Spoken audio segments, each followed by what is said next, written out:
casas também iam bêbadas. Então, casas, um ser inanimado que está recebendo uma característica humana, né, de ir bêbada.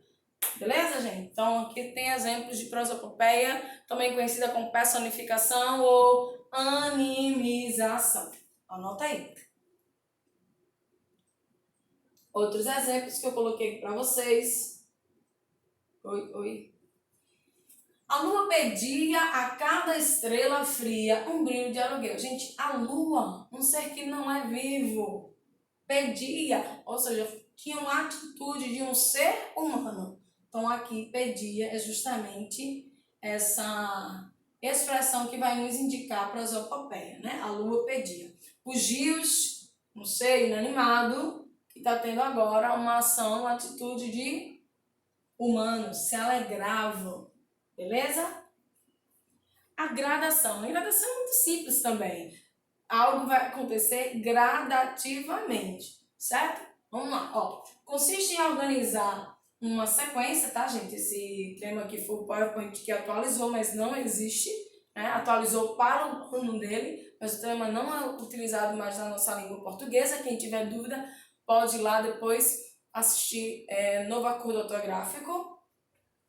Ideias também, né? Ele corrige isso aqui, acabei passando despercebido. Ideia também não tem mais acento após o novo acordo ortográfico. Então, por favor, anota essas duas dicas aí depois de assistir ao vídeo do novo acordo ortográfico, tá?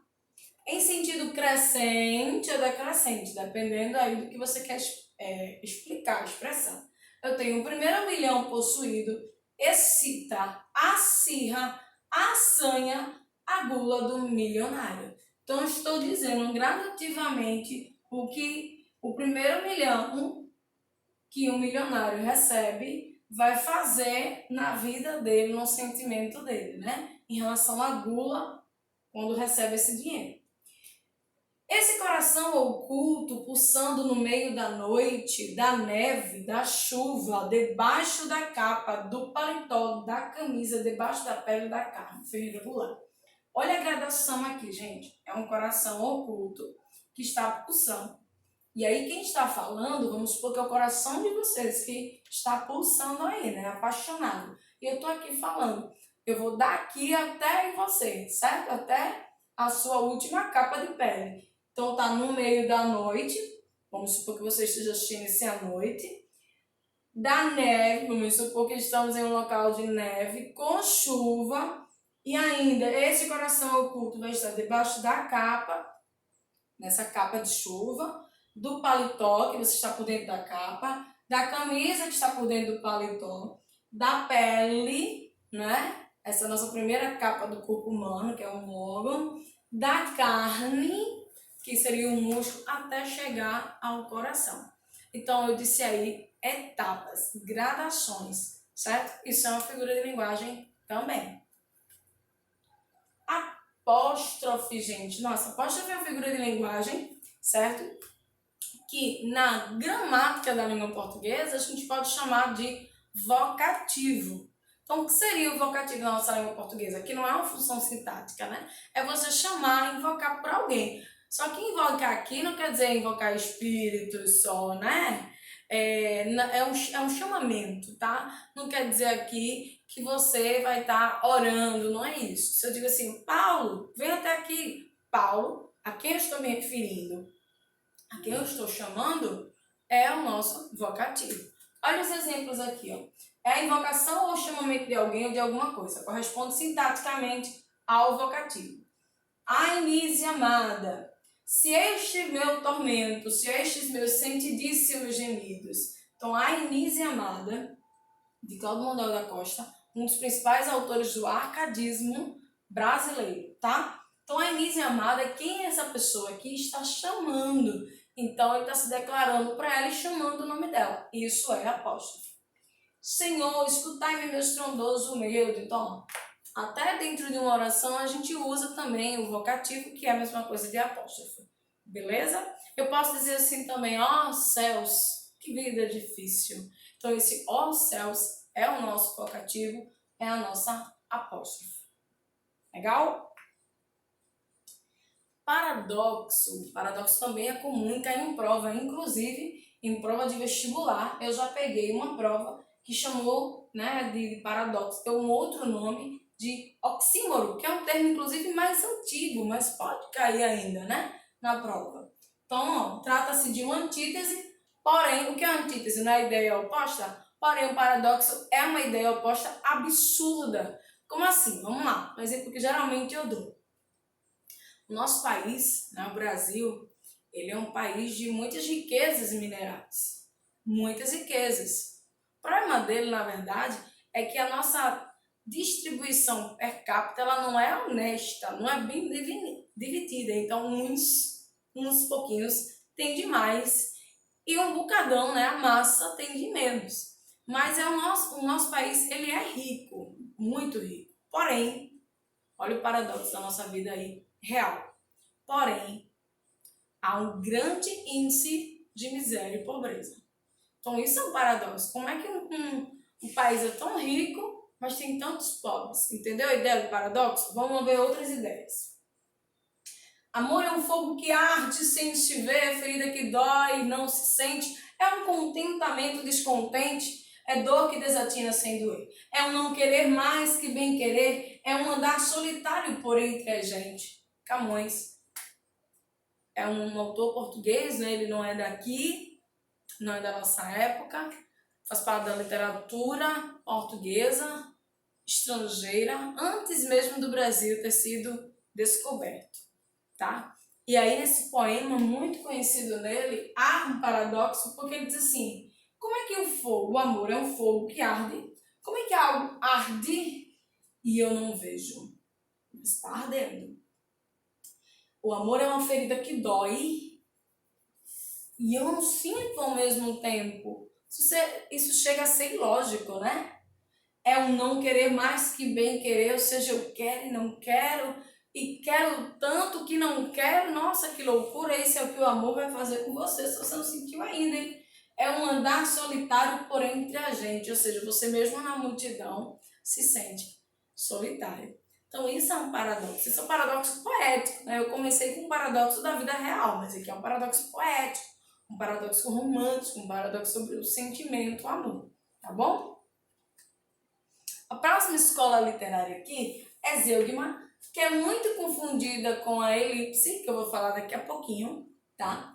A Zeugma, gente, tanto a Zeugma quanto a elipse se trata de omissão de algum termo. A diferença é que na Zeugma, esse termo aqui que eu estou omitindo, ele já foi dito anteriormente, por isso que eu consigo entender com maior clareza.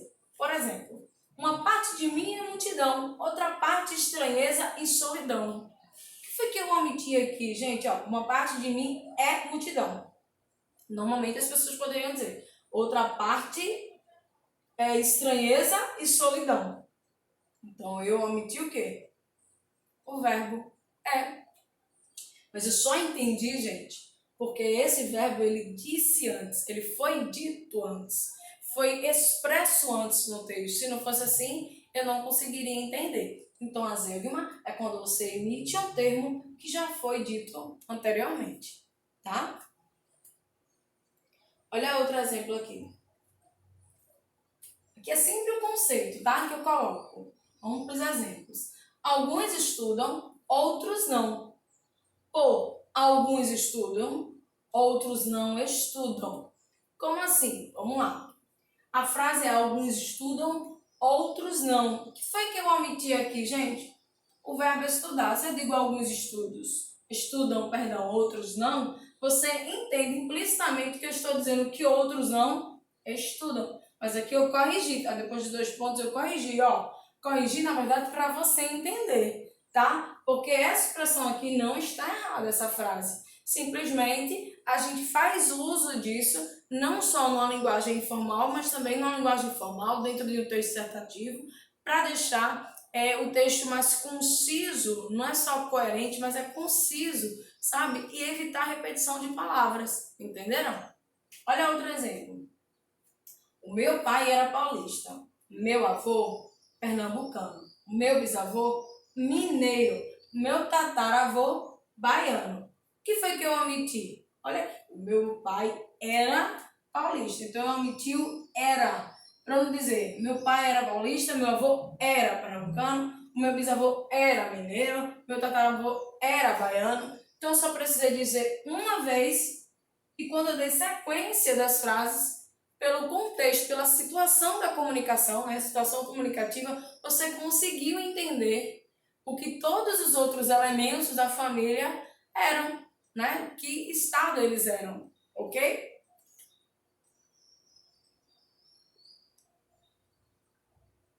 Enfim, a figura de linguagem elipse, para a gente entender melhor. Ó, é a omissão de um termo ou expressão facilmente subentendida, ou seja, implícita, e a gente não precisa de saber, né, dela antes, justamente porque eu consigo entender anteriormente, tá? Vamos lá. Normalmente acontece com o sujeito oculto ou implícito, que você também conhece como desenencial ou elíptico. Elíptico justamente por conta de elipse, tá? É a mesma coisa. Então, ó, iremos depois. Podereis esperar? Quando eu digo iremos depois, eu estou me referindo a nós. Quando eu digo podereis esperar, você entende que eu estou me referindo a vós. É como vocês vão ao shopping e, sei lá, liga para alguém avisando, ó, já chegamos aqui. Quem chegou? Não foi só você. Foi um grupo, mas como você se inclui nesse grupo, você diz chegamos, ou seja, nós. E você não precisou nem dizer nós já chegamos aqui. Não precisou. Você só disse já chegamos aqui. E omitiu nós. Mas pelo verbo chegamos, né, a sua conjugação, a desinência do verbo, você consegue entender que, ou melhor, até a pessoa que está ouvindo no telefone conseguiu entender que você está se referindo a esse grupo que você se inclui, que é nós, tá bom? Substantivo. A gente tem essa mania de substituir, né? Usar a palavra catedral no lugar de igreja catedral, ou Maracanã no lugar de estádio Maracanã. Por quê? Porque é como se tivesse ficar com um codinome, né? Um nome principal por cima, de modo que quando a gente fala só esse nome, toda a expressão, toda a frase, ela é entendida, porque acaba substituindo, tá bom? Outro exemplo de elipse, ó, com verbo, tá? Eu já dei anteriormente, mas eu vou repetir. Outro exemplo, quando eu digo assim, ó, geralmente em diálogos, ou em diálogos em peças teatrais, texto escrito, né? De peças teatrais. Quando eu digo assim, e Rafael, ó, 2 pontos, travessão. Significa que Rafael está dizendo, né? Não sei de nada. Certo? Então, isso é muito em diálogo escrito, certo? Beleza? Deu para entender até aí? Então, estou dizendo que Rafael, o teu nome é Rafael, 2 pontos, e disse, Rafael disse assim, não sei de nada. Qual foi a elipse aí que eu criei? Vou te mostrar agora, ó. Eu omiti esse verbo aqui, ó. E Rafael disse, não sei de nada. Tá bom? Tem gente que ainda faz assim, não disse nada, vírgula, disse Rafael. Também é uma outra estrutura de marcar o diálogo. Mas quando você não usa o verbo nesse caso, dizendo se ele diz, né, falou, indagou, perguntou, retruncou, quer dizer que há uma omissão do verbo. Se há essa omissão do verbo, há uma elipse. Pleonasmo, nossa, ou figura de linguagem para ser usada no nosso dia a dia. Pior, na redação, que não pode, né? Porque o pleonasmo, gente, é um sentido redundante, é você dizer 2 vezes a mesma coisa, tá? Os mais que a gente conhece, né, que são bem informais, subir para cima, descer para baixo, entrar para dentro, sair para fora, porque se você sai, já é para fora. Se você vai subir, já é para cima. Se você vai entrar, já é para dentro, né? Então, se você vai descer, já é para baixo. Mas na linguagem informal isso é muito permitido, porém na formal não, tá? Na informal que é permitido. Olha quando o capitão disse aqui, ó, tira fora essa farda que você é moleque, seu moleque. Então, tirar fora, porque se é tirar já é fora, né? Se eu digo que você é moleque, digo seu moleque, também é redundante, tá? Vamos ver outros exemplos. Nas tardes da fazenda há muito azul demais. Se eu digo que há muito azul, gente, já é demais, né? A mim me enerva o ardor com que ela vibra. Se me enerva o ardor com que ela vibra, é a mim. Então, isso também acontece na poeticidade, né? Na poesia, certo? Aqui é um exemplo de Vinícius de Moraes, que é bem conhecido, né? Com aquele soneto de fidelidade que termina com o verso de ouro, né? Que o nosso amor seja eterno enquanto dure. Quem não conhece o soneto, vale a pena ler, certo? É muito comum também cair Vinícius de Moraes nos vestibulares. Polissíndeto, gente. Olha, vê só. Quem não sabe ainda, aprenda. Em uma expressão, uma palavra em que ela começa com poli, é um prefixo que vai indicar muitos, vários. Para que eu digo polissílabas, quer dizer, tem várias sílabas. Então, polissíndeto aqui é a conjunção. Então, eu tenho muitas conjunções. Nesse caso aqui, gente, ó, vê só. Vou ler para vocês entenderem melhor. Consiste na repetição de um conectivo, uma conjunção. Geralmente, a conjunção coordenativa aditiva I, né? É um E, mas a gente lê I. Em termos ou entre termos ou orações. Ou seja, o polissíndeto é a repetição de um termo que vai fazer uma conexão entre duas orações, certo? E que geralmente esse conectivo que faz essa conexão é a conjunção I. Ou seja, por que geralmente? Porque os poetas ou as pessoas de modo geral que escrevem, né, escritores, gostam de utilizar essa conjunção para repetição. Mas não quer dizer que seja a única, tá? Não quer dizer que o polissíndeto é a repetição do I. Não, o polissíndeto é a repetição de um conectivo, tá? Mas geralmente é o I. Então eu tenho, ó, e a névoa, e flores, e o doce ar cheiroso, do amanhecer na serra, e o céu azul, e o manto nebuloso do céu de minha terra. Então a repetição aqui do I, como vocês podem ver, mais destacado aqui no texto, é o polissíndeto, tá? Isso é uma figura de linguagem também. Olha outro exemplo aqui. O menino resmunga e chora e esperneia e grita e maltrata. É uma figura de linguagem, mas se eu quiser utilizar a linguagem formal, eu não precisaria a repetição desse I, bastaria usar por último, né? Olha outra aqui. E sob as ondas ritmadas, e sob as nuvens e os ventos, e sob as pontes, e sob o sarcasmo, e sob a gosma e o vômito. Carlos Drummond de Andrade, né, um autor, um escritor da segunda fase do modernismo, ele usa esse I aqui para intensificar essas diversas situações que acontecem no cotidiano, tá? De uma pessoa. Agora, né, eu tive a repetição dos conectivos para fazer essa interligação. Agora eu vou ter o assíndeto, que esse A vai indicar a negação dessa conjunção, ou melhor, de qualquer repetição, tá? Então eu tenho assim, não sopra o vento, não gemem as vagas, não murmuram os rios. Eu tenho 3 orações, nenhuma delas estão sendo interligadas por conectivos. Foi que ele usou para separar ponto e vírgula. Isso é um assíndeto, gente. Anáfora consiste em repetir a mesma expressão ou a mesma palavra no início de cada linha, seja de um poema, seja da prosa, né? Que é um texto feito em parágrafos. Então, ó, o que será que me dá que me bole por dentro? Será que me dá que brota a flor da pele? Será que me dá e que me sobe as faces e me faz corar e me salta aos olhos e me faz revelar? E que me salta aos olhos e me atraiçoar. Atraiçoar. Gente, todos esses termos destacados aqui é um exemplo de anáfora. Sim, há outros termos dentro do texto que estão repetidos, sim, mas eles não estão no início, como esse aqui. Sim, isso aqui não é o início, não, na verdade, galera, isso aqui é a continuação daqui, né? Mas como eu comprimi, ele acabou ficando aqui embaixo. Mas aqui é um verso só, ó, é um verso só, beleza? Então, a anáfora vai ser a repetição de um termo ou expressão só no início das linhas, só no início dos versos. Próxima figura é uma figura muito comum também no simbolismo. Uma outra que eu disse no início foi o quê? Sinestesia.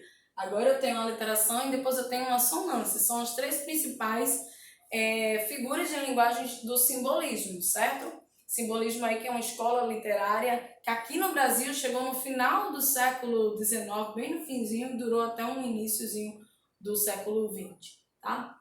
Então vamos lá. Consiste na repetição de um mesmo fonema, que quer dizer som, tá? Para realçar um determinado som ou dar ritmo à oração ou verso. Porém, você vai escrever aí que esse fonema é um fonema consonantal, ou seja, de consoante. Então, a aliteração é a repetição de uma mesma consoante. Se liga aqui.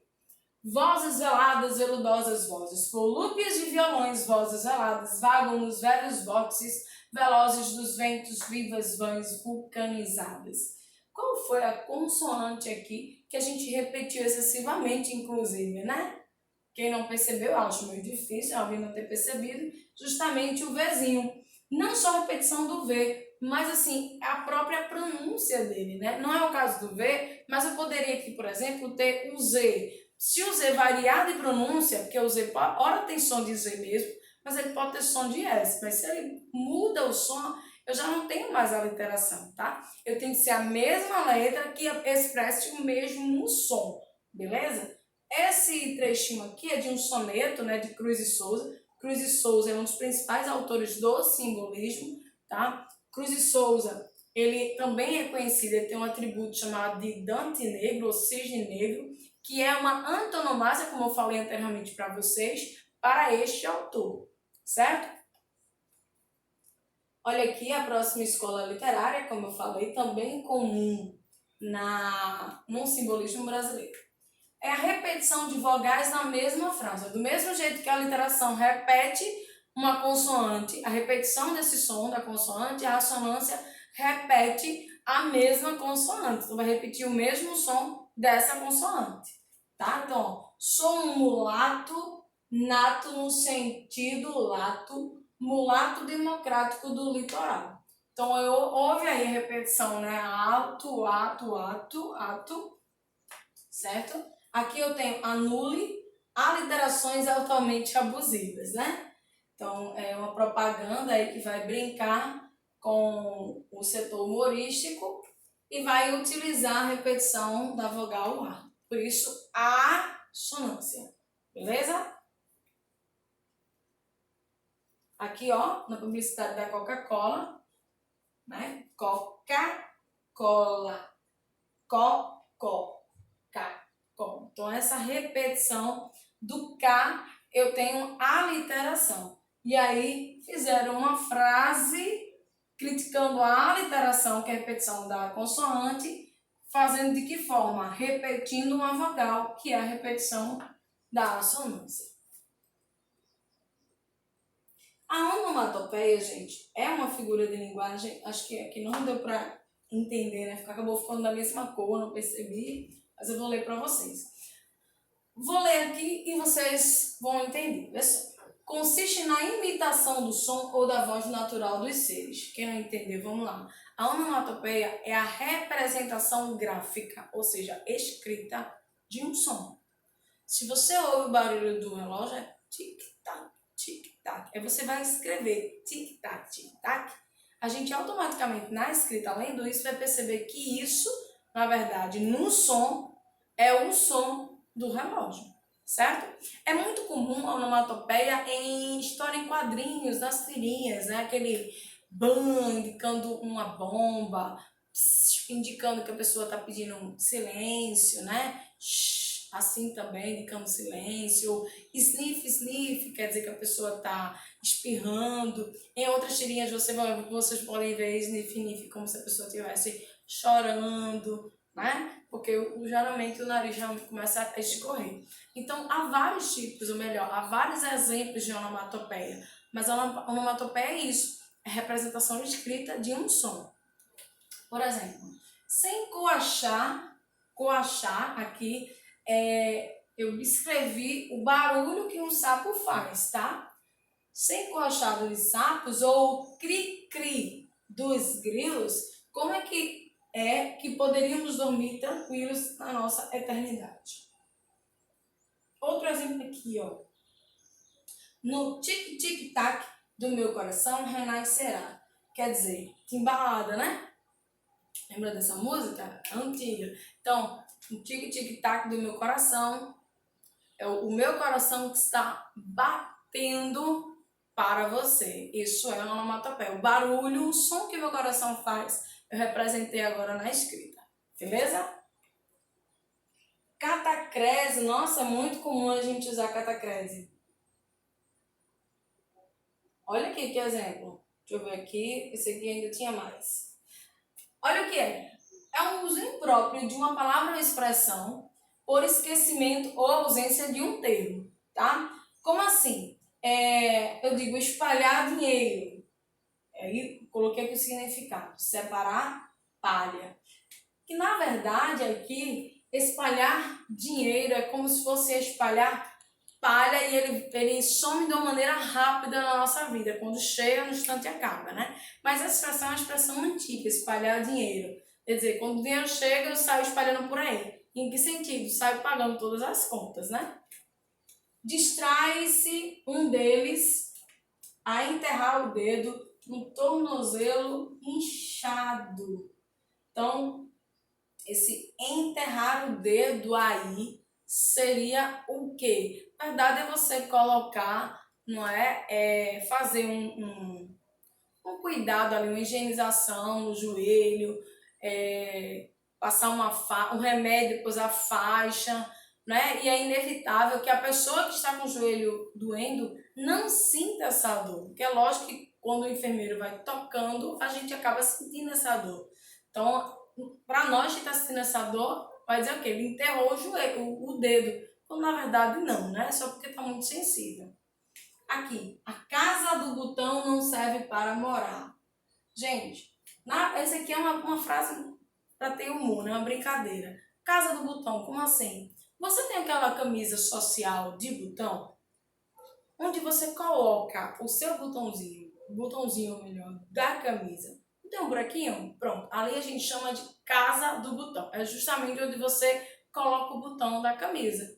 E às vezes aquela casa do botão, né, ela tá tão esgaçada, tá tão grande porque a blusa tá muito usada. Então a sua mãe, a sua avó, geralmente as mulheres, né, mas sei lá também um pai, hoje tá todo mundo tão prendado, né, direitos iguais, enfim, vai lá e aperta a casinha do botão ou até mesmo o seu botão que está soltando a linha para que você consiga encaixar o botão dentro da casinha novamente e sair com aquela mesma blusa sempre, né? Daqui a pouco ela sai andando.